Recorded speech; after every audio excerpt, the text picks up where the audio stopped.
Más de 30 kilómetros de arroyos entubados.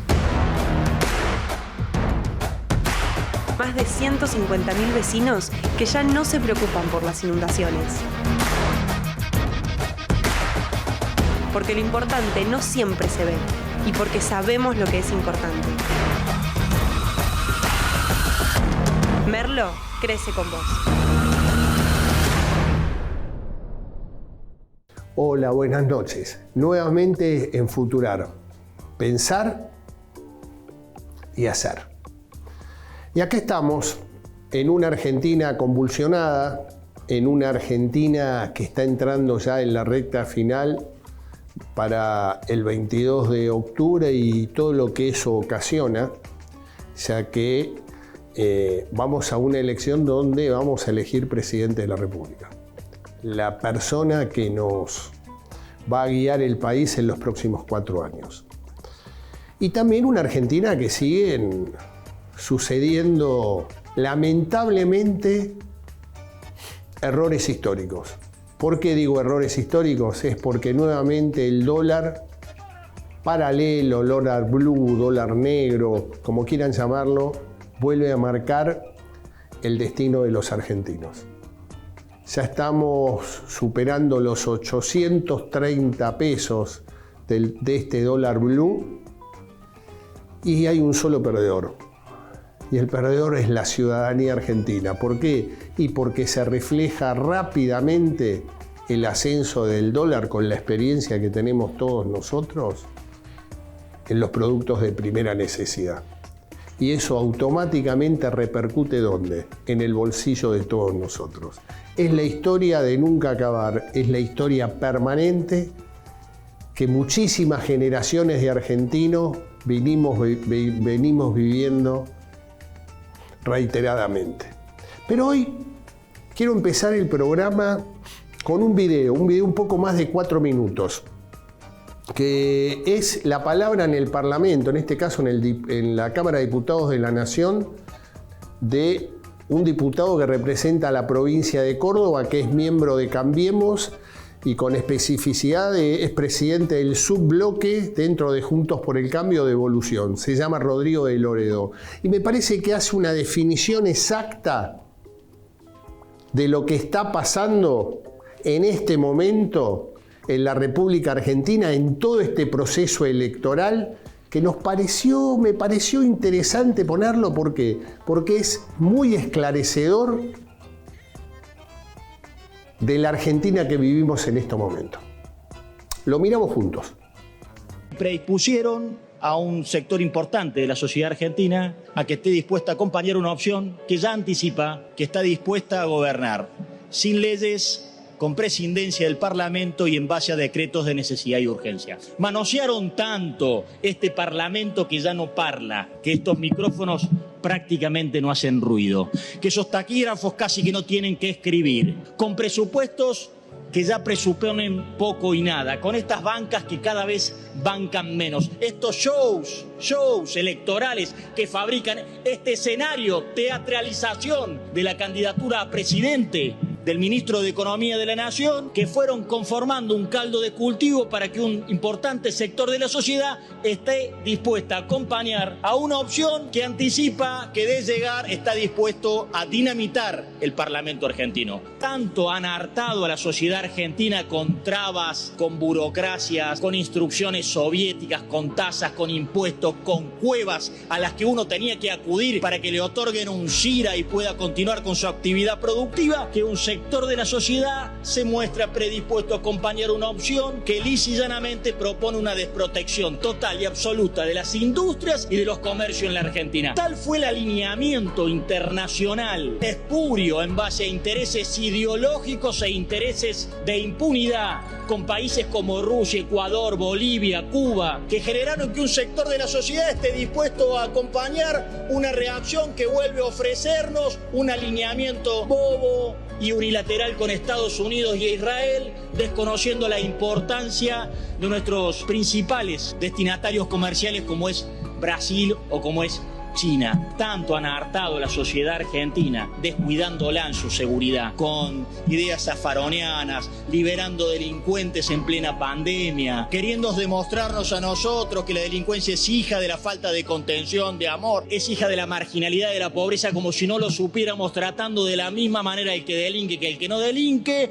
que de pronto predispusieron a un sector de la sociedad que considere que pueda ser oportuno una solución que propone que puedas comprar un revólver o una ametralladora en la caja de un supermercado o en la alfombra de una tienda popular. Tanto es que han estropeado y han hartado a la sociedad argentina con la educación pública, incumpliendo los días de clase, divorciando la educación de sus objetivos comerciales y productivos, atacando la preparación académica de los contenidos enseñados, que ahora hay un sector importante de la sociedad que está dispuesto a rifar en el casino una experimentada opción que propone para la educación de la República Argentina prácticamente lo mismo que una tarjeta de regalo en un shopping. Tanto violentaron las agendas, tanto las ideologizaron, a todas, a las del género comprando penes de madera, choreándose la plata con vaselina, que ahora de pronto hay un sector de la sociedad que está dispuesto a acompañar una opción que prácticamente desconoce que sigue existiendo una agenda muy frondosa para lograr la equiparación entre el hombre y la mujer a la altura de los tiempos.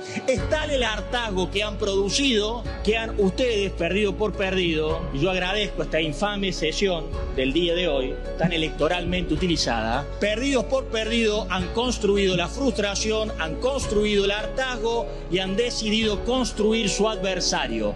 Lo han financiado, le han armado las listas, pero lo más importante que han hecho, le han construido su razón de ser argumental.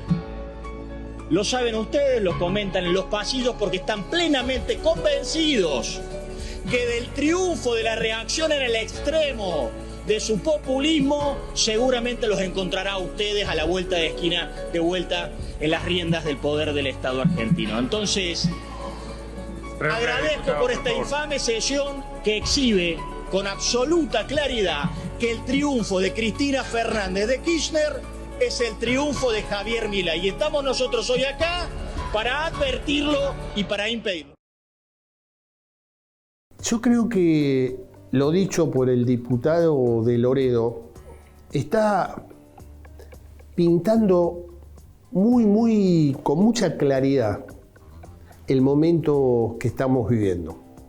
Un momento donde yo decía la política por un camino muy sinuoso. Una política que está generando muchas incertidumbres y un final abierto. No se manifiesta claramente una figura que esté acaparando de los candidatos este proceso electoral.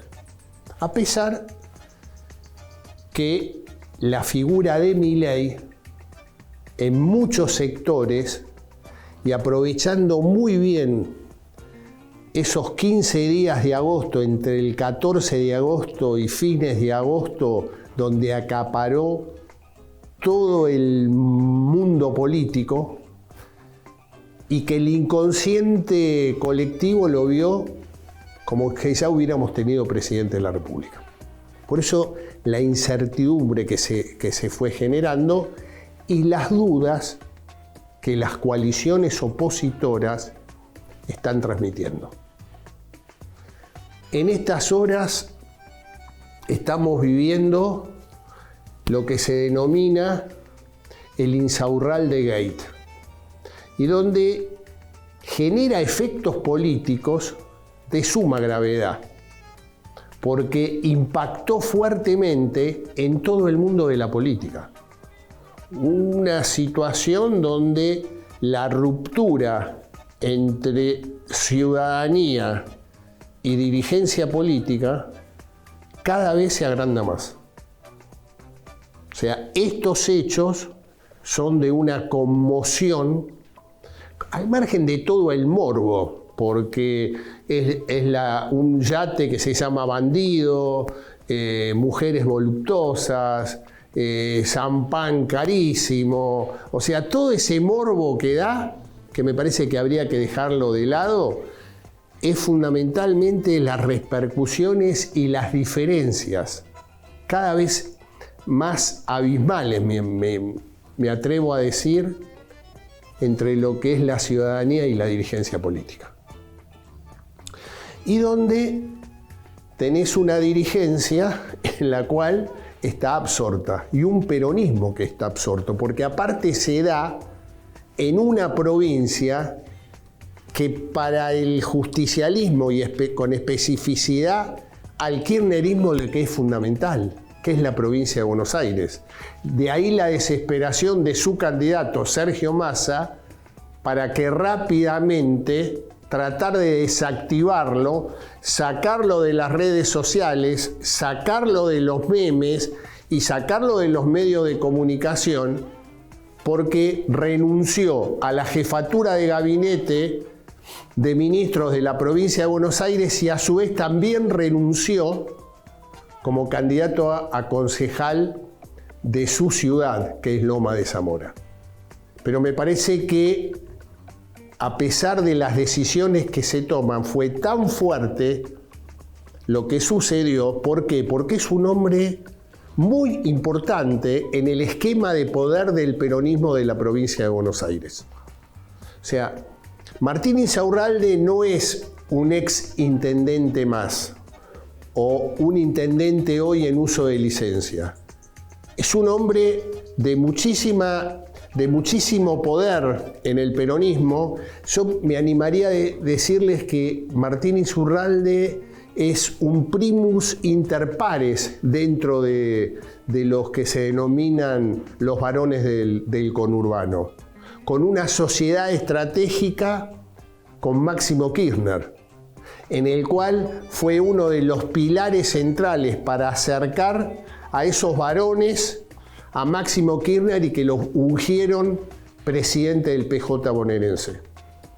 O sea, no es un dirigente más, es un dirigente de muchísima importancia y de una ciudad muy importante para el peronismo de la provincia de Buenos Aires, que desde allá de los años 90 tuvo una injerencia central, que es el distrito de Lomas de Zamora, con la aparición en su momento allá en el año 1987 con Eduardo Duhalde como intendente. Pasó después a ser vicepresidente de la República en la fórmula con Carlos Menem. Triunfó después como gobernador en el año 91 y Lomas de Zamora pasó a ser siempre la capital de poder en la provincia de Buenos Aires. Eso es lo que está sucediendo hoy y la desesperación de Axel Kicillof y de Sergio Massa específicamente, ante el silencio que duele de la vicepresidenta de la República, del presidente de la República y del presidente del Partido Justicialista, Máximo Kirchner. Y por otro lado, también se ve y llama la atención la actitud de los candidatos, específicamente del candidato a gobernador de Juntos por el Cambio, que optó no miscuirse en la vida privada. Esa fue su definición de lo que pasó. O sea, lo encuadró en un hecho de pasiones y en vida privada de las personas. Me parece que es totalmente diferente. Habría que encuadrarlo específicamente en lo que es un cuadro político, como en este caso Martín Insaurralde, y con los efectos políticos en un momento y en un proceso electoral vigente. Creo que Juntos por el Cambio está perdiendo una oportunidad histórica. De ahí, y entender un poco por qué el video de la participación en la Cámara de Diputados de la Nación del diputado de Loredo, para que se entienda el momento que estamos viviendo, para que se entienda y reflexionemos lo que está en juego, para que se entienda y sigamos reflexionando que aparece una figura con un bajo volumen político institucional con grandes posibilidades de ser presidente de la República. Me estoy refiriendo a Javier Milei.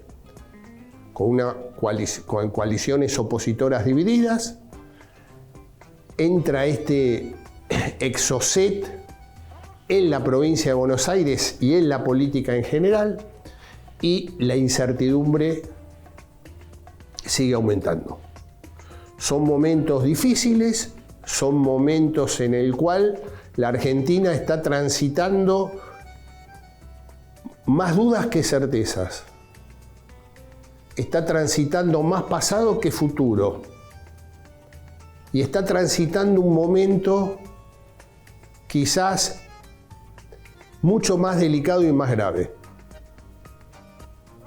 Según el informe del INDEC, de los 6 primeros meses del año, ya la Argentina tiene el 40.1% de pobreza. Son aproximadamente unos 8,5 millones de ciudadanos o de compatriotas.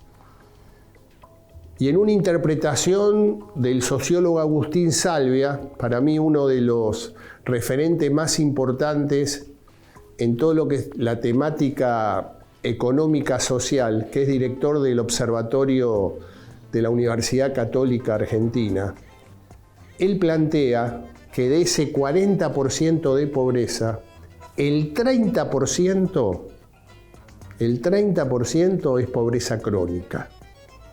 Y es una pobreza que abarca generaciones, abuelos, padres e hijos. Y que en los últimos 10 años, es decir, los 2 últimos años de Cristina Kirchner, bajo la conducción económica de Axel Kicillof, los 4 años de Mauricio Macri y los 4 años de Alberto Fernández, en la Argentina se ha incrementado más de 6 millones de pobres. Y Agustín Salvia dice, hoy, tomando la pirámide socioeconómica, que tenemos 1/3 de ciudadanos que pueden prever e imaginar el futuro. 1/3 de ciudadanos que viven en la pobreza extrema, en el cual las posibilidades de imaginar ese futuro cada vez se achican más. Y hay 1/3 que está peleando activamente a las trompadas, como sea, para no caerse en el tercio más bajo. Ese es el futuro de la Argentina que tenemos que definir el 22 de octubre. Es muy importante que tomemos conciencia de lo que está en juego y la necesidad de ir a votar. Creo que el argentino tiene que ir a votar. Tenemos que comprometernos para poder salir de una situación que yo me animo a definirla con total claridad, una situación de tragedia.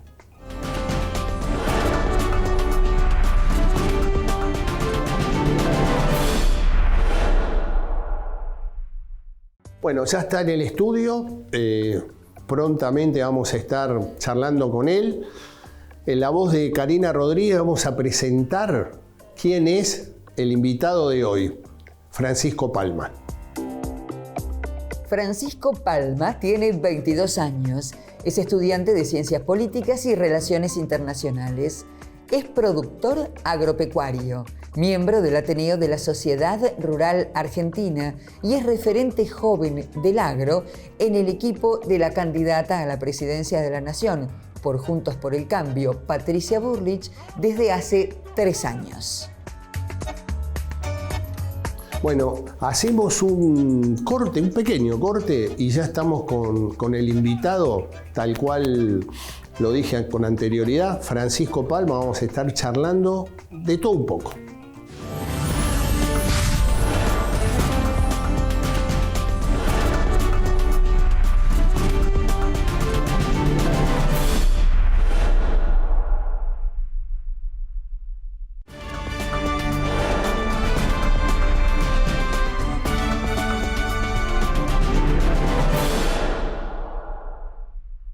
Bueno, lo que habíamos prometido, lo tenemos acá en el piso, es un joven estudiante preocupado por el país, militante político, es miembro de la juventud del PRO, es Francisco Palma, estudiante de Ciencias Políticas y Relaciones Exteriores o Internacionales, vamos a hablar con propiedad, Francisco, y fundamentalmente también es miembro del Ateneo de la Sociedad Rural Argentina. Y ahí nos pareció interesante, primero, presentar una cara nueva, que es un poco lo que Futurar permanentemente trata de hacer, y un poco, Francisco, agradeciéndote mucho que nos estés acompañando.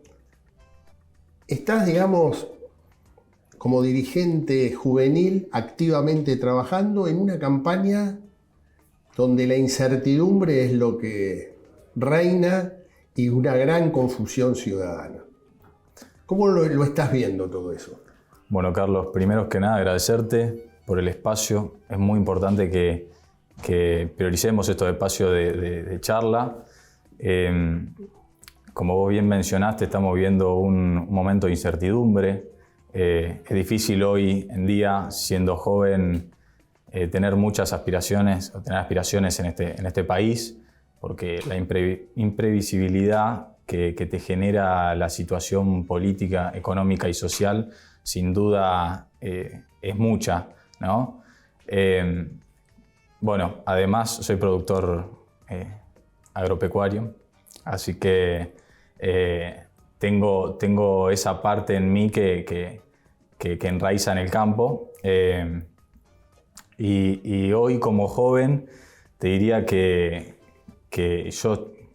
me parece fundamental que nos involucremos, ¿no?, en lo que es la política hoy en día, en lo que es intentar representar nuestros intereses también, ¿no?, y exigirle un poco a la política qué es lo que nosotros necesitamos para quedarnos en este país. ¿Querés quedarnos? ¿Querés invertir? ¿Querés crecer? ¿Querés estudiar?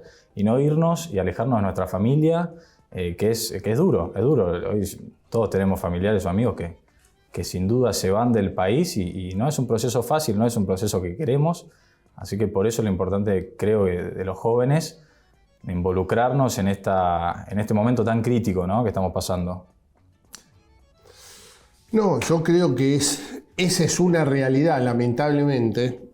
Y un poco el motivo de la invitación fue, Francisco, es que reunís una serie de características, porque uno de los que uno viene percibiendo permanentemente es la disociación entre el productor agropecuario o el hombre de campo y la política. Es como que la dirigencia política le cuesta mucho identificar e interpretar al hombre de campo. Digo, entonces esta situación de jóvenes involucrándose para ver si se pueden achicar esas brechas, porque en definitiva es el sector más dinámico de la economía argentina. Sin duda, sin duda. Bueno, es algo interesante lo que decís, porque realmente hoy en día está visto un poco de esa manera, en cómo mezclas, ¿no?, cosas que parecen distintas pero que están sumamente ligadas, ¿no?, en el sentido de que la política en realidad le falta eso, le falta la representación del sector agropecuario. Y yo creo que hoy Juntos por el Cambio está en ese camino de reincorporar a gente del sector trabajando en concordancia con el público.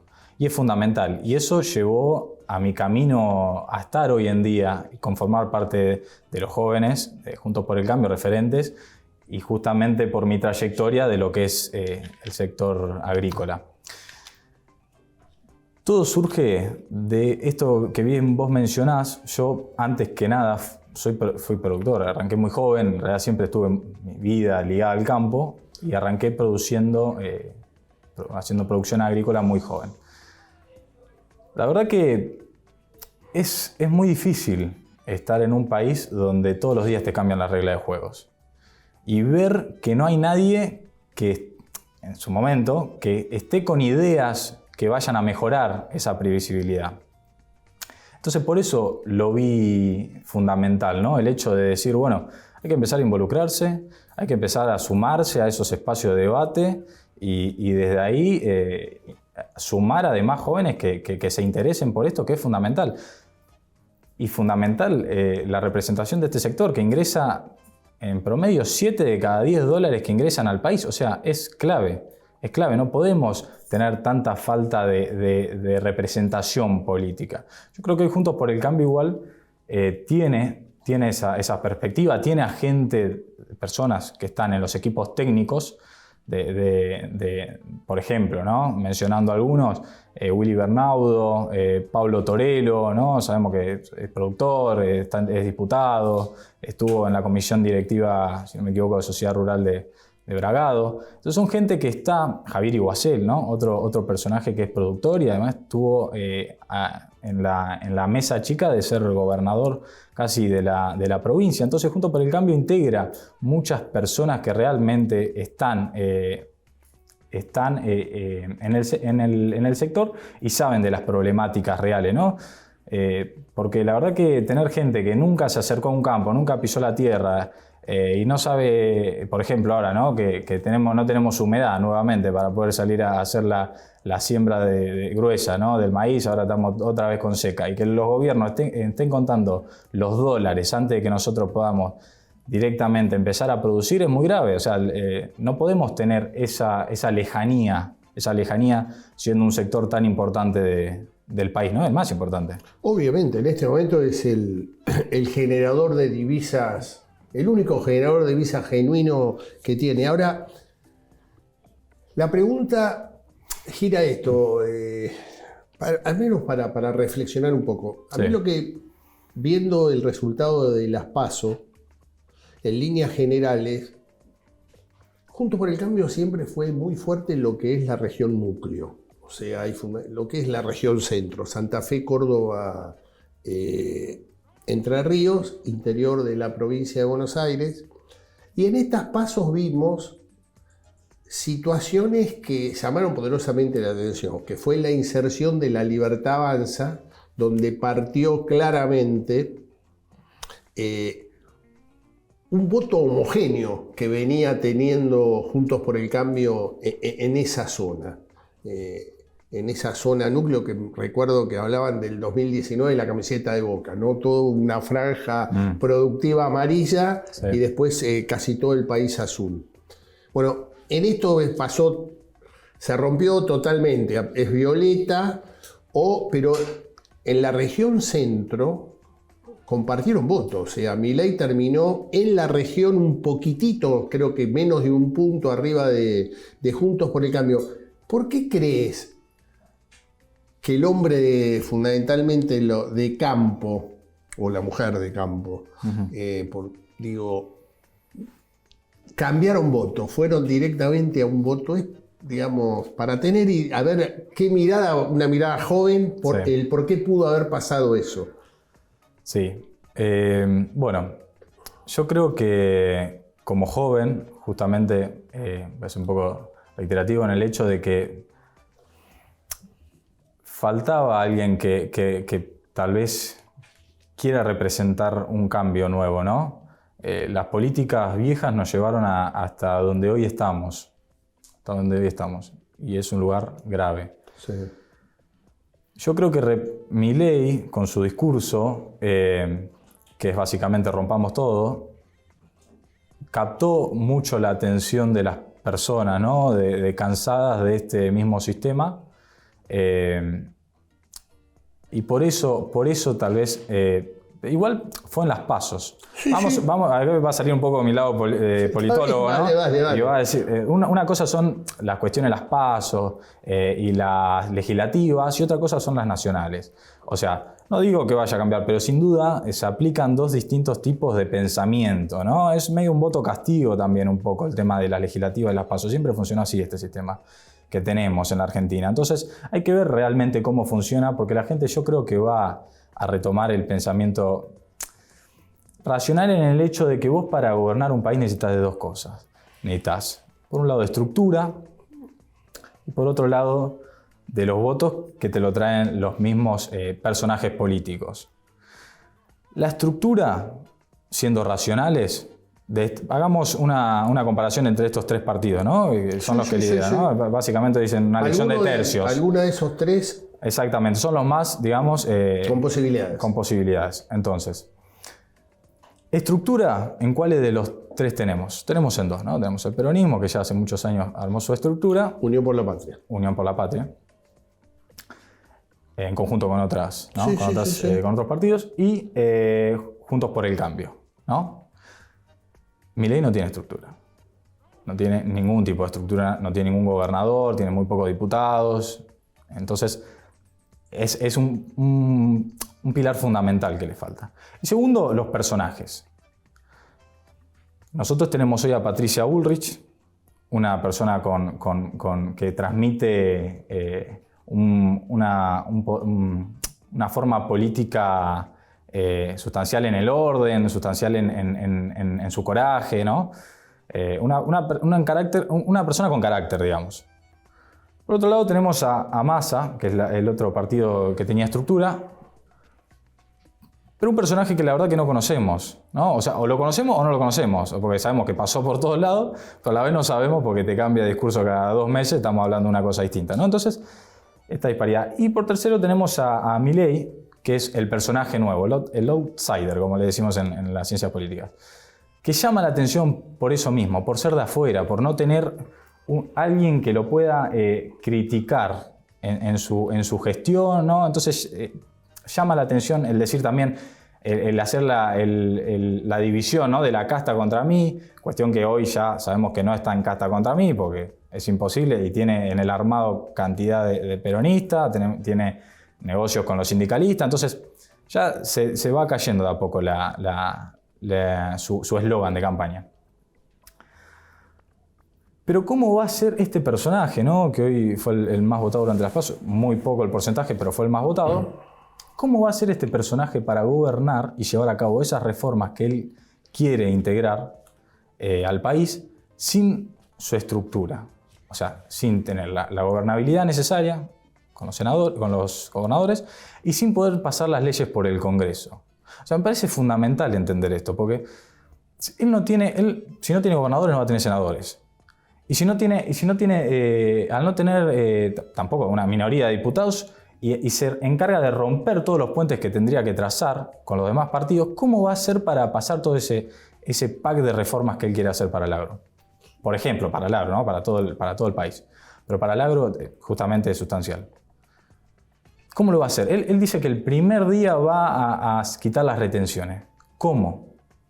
Porque tenés 2 caminos. Uno es, sí, las quitas.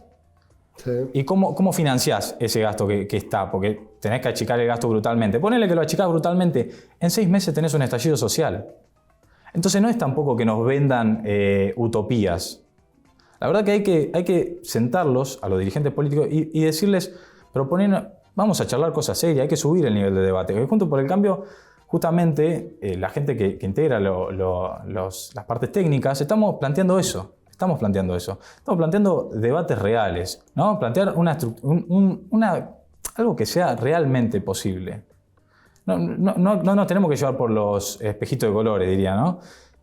Porque no es posible. A mí me encantaría, o sea, hoy mismo que me saquen las retenciones, hoy mismo que me unifiquen el tipo de cambio. Pero si vos no me traes un plan concreto, yo no te voy a creer, porque los productores estamos cansados también de escuchar políticas utópicas, ¿no? Mentiras, nos vienen y nos mienten en la cara. Porque hoy decirle que vos le vas a sacar las retenciones el primer día al productor es mentirle. Es mentirle porque no es posible. ¿Se entiende, no? Sí, clarísimo lo que estás diciendo. Entonces, Juntos por el Cambio, y acá me integro, y acá integro todo, porque yo como productor, o sea, vamos a ser sinceros, yo como productor, es lo mismo que dice Melconian, y acá también me simpatiza la frase que tuvo él, en el sentido de decir, yo tengo, no me acuerdo cuántos años tiene ahora justamente, pero tengo tantos años en el privado, ¿no? ¿Vos te pensás que yo vendría a proponer un paquete de medidas, y me acuerdo que en esa entrevista plantea su equipo y sus políticas? Yo te voy a plantear todo esto y te voy a mentir. O sea, voy a venir a tirar mis años de trayectoria como profesional en algo que es utópico, que es mentira, no. O sea, yo estoy planteando esto porque es real, porque se puede hacer, porque considero que es la mejor forma de hacerlo. Yo como productor y como estudiante de ciencias políticas y como joven que quiere quedarse en el país, que quiere involucrarse para cambiar esto y para generar perspectivas a futuro que sean realmente beneficiosas. No quiero pensar que vamos en no empeorar. Quiero pensar en progresar, porque la verdad es esa. El argentino hoy piensa en no empeorar. Por favor, mañana que las cosas no se nos vayan, que el precio no me suba 3 veces, poder comprarme, no sé, algo que me interesa, poder en algún momento soñar con la casa. Hoy soñar con la casa para el argentino es casi imposible. Y bueno, retomo esto. Sí. En Juntos por el Cambio se está trabajando en propuestas concretas. O sea, no espejitos de colores. Hagamos una cosa, Fran. Sí. Fran, hacemos una breve pausa. Perfecto. Y Después sí. seguimos charlando un poquito de esto, porque sí, yo coincido con el tema de propuestas y también quiero trabajar, ya que integrás el Ateneo de Sociedad Rural, sos productor agropecuario, ¿cómo hay que dirigirse al hombre de campo? Perfecto. Es una pequeña pausita y seguimos.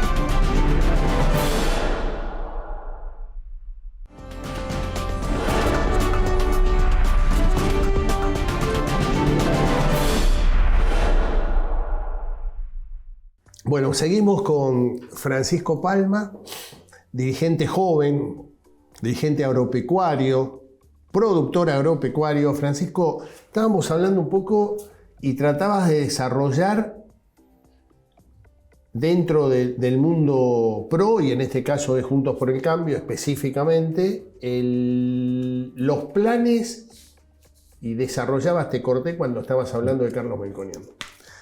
Claro. Retomemos ahí. Yo recuerdo esa entrevista de Carlos que te decía que me identificaba un poco el hecho de... Yo antes de estar en la política, antes de estar en las instituciones haciendo política gremial, haciendo capacitaciones técnicas y demás, primero que nada arranqué en el campo. Arranqué en mi raíz, digamos.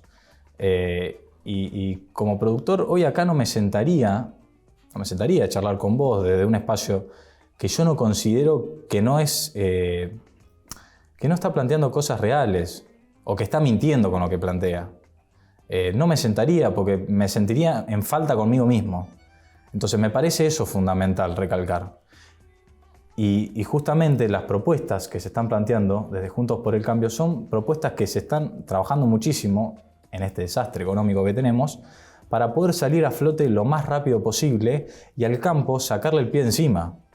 Sacarle el pie encima una vez por todas al campo, que produzcamos más, que tenemos sin duda una capacidad para seguir aumentando la producción muy importante, con productores por lejos que están muy acostumbrados a la adversidad, que tienen una capacidad de adaptación brillante, y pienso que si nosotros planteando políticas claras, con previsibilidad a futuro, con idea de unificación del tipo de cambio, con bajar las retenciones. Juntos por el Cambio está muy claro que las retenciones se van a llevar a cero. Lo que pasa es que hay un plan que lo va a respaldar. Me parece una locura decir que las van a sacar el primer día, porque sé que no van a durar ni 6 meses. Sí, que no pase lo que pasó, porque de alguna manera la experiencia Macri pasó eso, ¿no? O sea, no pudo sostener un plan de sustentabilidad con respecto a retenciones. Y en un tema me parece, Francisco... Exactamente. Pero digo, ¿cómo se recompone el campo y la política, o la política y el campo después de la 125? Pues eras muy joven con el tema de la 125. Pero digo, ¿cómo haces para recomponer? Me parece que este tema de la fusión, de decir, sí, es esto, es por acá. Bueno. O sea, me parece que esto quedó ya en el pasado, ¿no? Totalmente. Bueno, en este caso está claro que hubo una dirigente política que siempre estuvo a favor del campo, y esa es Patricia Bullrich. La vimos en aquel entonces y la vemos hoy en día en la toma de tierras, que va, que está, que se presenta, que lo denuncia, que no lo deja pasar y que le dice a esos dirigentes encargados de delinquir, porque están delinquiendo, de parárseles enfrente y decirle, no, esto no va a ser así, esto lo vamos a cambiar, esto lo vamos... Y no vamos a permitir que vengan a hacer de la Argentina tierra de nadie. O sea, justamente, hoy yo creo que Patricia representa, o sea, lo representa porque la vemos cuando va a las marchas del campo, ella está ahí, la vemos cuando están los tractorazos, está ahí, ¿entendés? Entonces, y la vemos también en los equipos, como ya lo mencioné anteriormente, en los equipos técnicos que integran el gobierno. Que hay gente que está relacionada. Y eso hay que remarcarlo muchísimo. Y yo creo que ahí está la conexión hoy en día. De Javier Milei, ¿a quién conocemos que esté en sus equipos técnicos con el sector? ¿Conocemos a alguien? No conocemos a nadie, me parece. Sí. Entonces, ¿y Sergio Massa? ¿Qué es lo que podemos decir de Sergio? O sea, que no sepamos hasta el momento. ¿Qué le vamos a creer con lo que nos va a decir ahora? Ah, no, justamente ahora, claro, a 2 meses de las elecciones, a Sergio se le ocurre bajarle las retenciones a las economías regionales. Cuestión que se las baja, no las termina de quitar. Esa es una propuesta que Patricia va a terminar del primer día. Quitar las retenciones, terminar de quitarlas, pero no para que sea una medida electoral. Lo va a hacer para que realmente el campo pueda volver a producir, pueda volver a crecer y tengamos previsibilidad a futuro. No tenemos que aceptar más medidas cortoplacistas, no tenemos que aceptar más medidas electorales. No nos pueden venir a intentar convencer a 2 meses de las elecciones con que nos bajan un poco las retenciones, con que nos meten un dólar agro, con que nos meten un dólar soja, un dólar leche. No podemos seguir con ese tipo de políticas, porque son totalmente autodestructivas para lo que es la producción. Son totalmente autodestructivas, no podemos permitir más medidas cortoplacistas. Y justamente eso es lo que tenemos que plantear. Medidas que sean estructurales, que sean de fondo. Bueno, algo muy interesante que están planteando es llevar una ley al Congreso para que desde el Ejecutivo no se puedan, a discrecionalidad de ellos, poder implementar cupos a las exportaciones. ¿No? Que no pueda ser discrecional a través de cualquier DNU, poner cupos a las exportaciones. Y de un día para el otro ya bien conocemos, todavía no recuperamos las cabezas de ganado que teníamos en el 2008. Y estamos 15 años después. Y todavía no nos recuperamos de ese golpe que tuvimos de cierres a las exportaciones. De que se nos morían los animales adentro del campo. Porque no valía la pena sacarlos.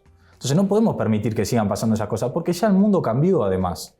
El mundo ya no nos viene a buscar a nosotros. Tenemos productores, no tenemos que irnos a ningún lado, tenemos que mirar a Uruguay, tenemos que mirar a Paraguay, tenemos que mirar, bueno, Brasil ni hablar, ¿no? Entonces, nos están copando los mercados, esa es la verdad. Nos están copando los mercados, nosotros estamos perdiendo mercados que en realidad eran nuestros, que tenemos que volver a recuperarlos porque tenemos la producción para hacerlo y tenemos que fomentar, seguir creciendo y salir a buscar nuevos mercados. La idea es, Juntos por el Cambio, llegar a tener un sistema tributario nuevo en el mandato para lograr volver a meter al agro argentino, que por capacidad humana, lo voy a reiterar, está sin duda en los primeros puestos, porque la capacidad de los productores es fenomenal. Porque producir en Argentina te aseguro que no es lo mismo que producir en ningún otro país de alrededor, el limítrofe, te digo. Entonces, con solamente quitarle el pie, hacer un sistema tributario, que es lo que se está planteando, nuevo, en el cual se va a hablar con los gobernadores también, porque tenemos impuestos provinciales, que también es la idea quitar. Obviamente, llevar las retenciones regionales se van a llevar del primer día. Otra cuestión muy importante que a nosotros nos complica mucho, que estamos cobrando el dólar a 350 pesos. Claro. 350 pesos cuando está 800 pesos el blue. O sea, es fenomenal cómo nos roban, ¿no? Llevarlo en el primer año a un tipo de cambio único, donde cobremos el dólar que tiene que ser. Achicar la brecha. Exactamente, llevar a un tipo de cambio único y a la vez quitar las retenciones, pero en un plan establecido, en un plan que acompañe quitar las retenciones, ¿no?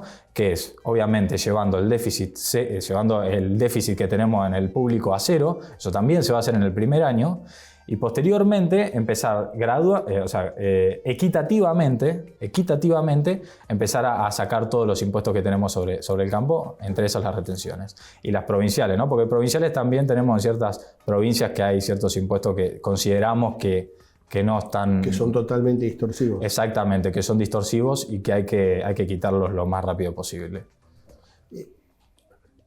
O sea, estás hablando de un plan integral, no de medidas como se vieron últimamente, que son... No, exactamente, no. Agro 1, 2, 3, 4... ¿Qué nos llevó a eso, Carlos? O sea, ¿cómo estamos hoy? Bueno, ¿estamos mejor? Es a vivir al día a día. Exactamente, y es una locura. Y vos no podés planificar un proyecto, no podés manejar una empresa viendo qué medidas nos va a sacar el gobierno el día de hoy, si vamos a vender a un precio hoy, si vamos a vender a un precio mañana. ¿Cómo hacemos para planificar los costos? Y vos planificás costos anuales. ¿Cómo haces para planificar costos anuales? Ahora el mensual, no sé cómo hace cada empresa, porque es muy particular, ¿no? Sí. ¿Cómo haces vos para manejar una empresa y que te sea rentable hoy en la Argentina? O sea, la rentabilidad del agro es bajísima en la Argentina. Es un desastre y algunos están en una rentabilidad negativa. En rentabilidad negativa. Sí, yo sé. Además, voy a agregar esto, la sequía. 3 años hace que venimos de sequía. Supuestamente este año llegaba el niño. Todavía yo lo estoy esperando. Justamente todos los productores lo estamos esperando. Porque la verdad es que y además, lo más molesto, y esto lo digo como productor también, es que los gobiernos cuentan los dólares antes de que lleguen. Dicen, no, porque escuché a varios dirigentes decir, el agro va a tener, el año que viene vamos a tener cosechas récords. O sea, están manejando una información que los productores no tenemos, que estaría bueno que la compartan, claro, hay un arreglo. ¿No? Sí. ¿Cómo será que ellos saben que vamos a tener cosecha récord? Porque todavía no se fue, todavía no pasamos de la seca. Los perfiles están totalmente sin agua. Claro. Sin agua, no tenemos agua. Hoy el trigo, los trigos que tuvimos suerte que nos llovió una lluvia hace un mes, más o menos. Hoy ya estamos de nuevo rezando para que por favor llueva de nuevo, y ni hablar de que no podemos sembrar lo que viene. Sí. Ahora, te cambio un poquito siguiendo en lo mismo, ¿no? Uh-huh. Pero un poco el tema sería, ¿por qué es tan difícil? Al menos digo lo que uno ve, no siendo un especialista en el tema agro, pero que hay como una dicotomía o cuesta mucho integrarse entre productores y dirigentes rurales. Es como que ahí cuesta mucho esa integración, es como que hay dos calles diferentes, o sea, está costando mucho entrar, digamos, en la avenida. Sí. En otros países lo ves en Brasil, ves que hay mayor integración con la dirigencia. Totalmente. Bueno, este es un planteo muy importante. ¿Por qué? Porque hay que hacerlo, yo creo que hay que cambiar la matriz del pensamiento que tenemos los productores. Como te quitan tanto en impuestos y nos quitan tanto en impuestos, que la verdad que no queremos, cada vez que nos hablan de la política salimos, o sea, la mayoría, yo no, porque obviamente pienso que es distinto y pienso que hay que involucrarse y por eso estoy acá. Salen caminando para otro lado. Porque dicen, no quiero darle ni un peso más, porque estoy cansado, me lo están sacando. Bueno, pero justamente ahí está el grave error. En no querer involucrarse y el no querer financiar los proyectos. El agro necesita de dirigentes que sean del sector. Y eso son las dos cosas, involucrarse y financiarlo. En Brasil pasa eso. Y vemos lo que es Brasil hoy con el agro. Vemos los agrodiputados, ¿no? Debaten ellos en el Parlamento. Muchísimo lobby y presión, ¿no? Muchísimo. Y vemos cómo funciona. O sea, es impresionante cómo están produciendo ellos hoy en día. Cosa que nosotros tranquilamente podríamos hacer también. Pero justamente porque ellos entendieron que para cambiar las cosas hay que involucrarse también en ese sentido. Y ellos lo están haciendo y se ven los resultados. Entonces tenemos que hacer eso. Y acá voy a mencionar a la sociedad rural, yo como integrante del Ateneo de la sociedad rural, que se está empezando a trabajar muchísimo en nuevos dirigentes. Justamente el Ateneo es la formación de dirigentes para el agro. ¿De todo el país? De todo el país. De todo el país. Los chicos están haciendo un gran trabajo respecto a integrar a chicos jóvenes que sean afines, que les guste, que quieran interiorizarse. No es necesario tener campo, sino que simplemente te tiene que gustar la idea y querer saber más, y están las puertas abiertas para eso. Entonces es fundamental de que toda la gente que quiera conocer e integrarse y representar, porque ahí la idea del Ateneo de la sociedad rural es representar también al agro y generar dirigentes que realmente sepan de lo que se está hablando, ¿no? Que tengan el conocimiento técnico como político, que es fundamental.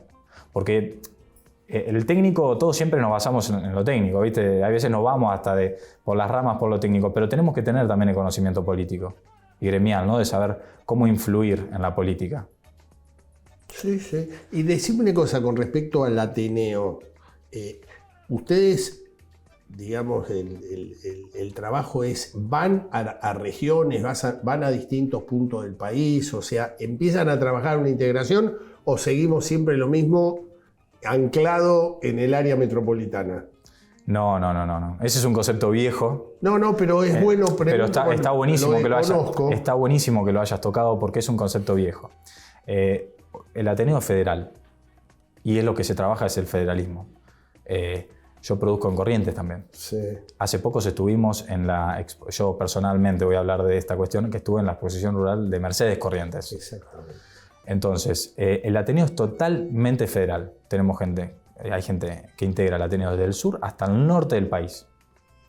Entonces, y es fundamental porque se está trabajando en generar cada vez más, una base mayor de jóvenes que abarquen todo el país. Que está, pero hay que seguir fortaleciéndola, hay que seguir trabajando en el sistema, ¿no? De tener una buena representación local, que la cual lo tienen porque está dividido en distritos. Entonces, está buenísimo que lo hayas tocado el tema, porque justamente es totalmente federal y es de todo el país. Es de todo el país. Y es clave que justamente tengamos instituciones que integren en este... Sí. Que es fundamental. Que es fundamental totalmente. Que integren junto con el público, como lo hace Juntos por el Cambio, y como lo hace Sociedad Rural, porque Sociedad Rural, y acá me pongo como en dos pies, ¿no? Un pie en cada lado, pero Sociedad Rural se sienta como institución a hablar siempre con el gobierno, y es lo fundamental, que se consulte, como es en la industria, como es en las demás actividades, que se consulte a la gente que sabe realmente, ¿no? Que esté en el sector. Y de Juntos por el Cambio está la gente que también representa a esos sectores, y es fundamental. Francisco, se nos acabó el tiempo. Te agradezco muchísimo. Te voy a volver a invitar. Vamos a dejar pasar todo este proceso electoral. Prometo seguir hablando de política, seguir hablando de agro y fundamentalmente de lo último, de este Ateneo y esta idea de formación de dirigentes jóvenes y fundamentalmente romper esta área metropolitana que está, digamos, eclipsando todo el país, ¿no? O sea, totalmente. Lamentablemente. Pero te agradezco mucho, voy a hacer el cierre. Un placer, Carlos. Igualmente.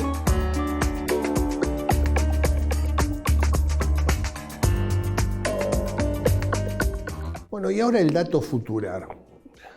Y el dato futurar de hoy es el peronismo en el medio de un ataque de nervios.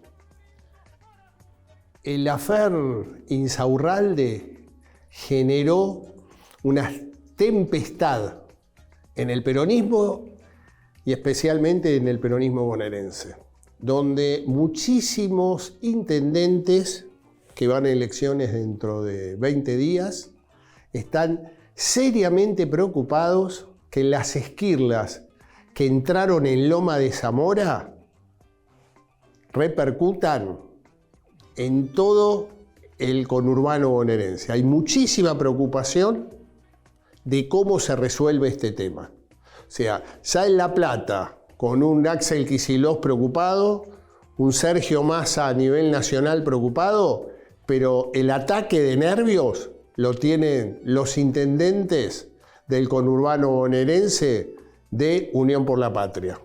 Bueno, esto ha sido todo por hoy. Espero que haya sido de su agrado. Nos vemos la semana que viene en Futurar, pensar y hacer.